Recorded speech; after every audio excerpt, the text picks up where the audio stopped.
மொத்தம்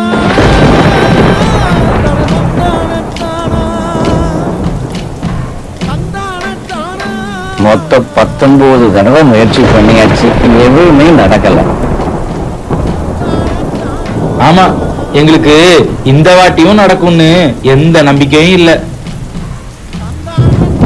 நம்ம ஊர் இப்படியே தான் இருக்குமா?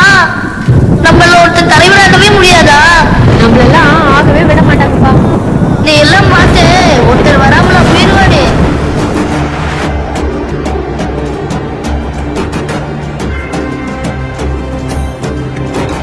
என்னங்க இது? இந்த பாப்பாப்பட்டி, கீரிப்பட்டி, நாட்டார்மங்கலம் மட்டும் தனி தொகுதியாவே ஆனாலும் ஊராட்சி மன்ற தலைவரா ஒரு தலித் உட்காரவே முடியல. இதை எப்படியாச்சும் நாம மாத்தணும். தேர்தலை நடத்தி ஒரு தலித்த ஊராட்சி மன்ற தலைவர் நாற்காலியில உட்கார வச்சே ஆகணும்.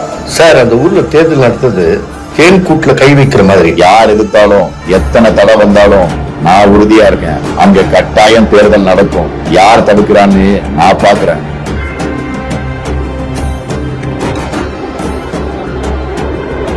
செய்திகள் வாசிப்பது சரோஜ் நாராயணசுவாமி.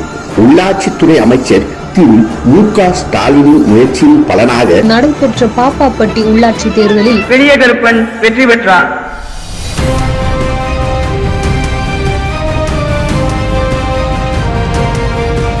நம்ம ஊர் இப்படியே தான் இருக்குமா? நம்மள ஒருத்தர் தலைவராகவே முடியாதா?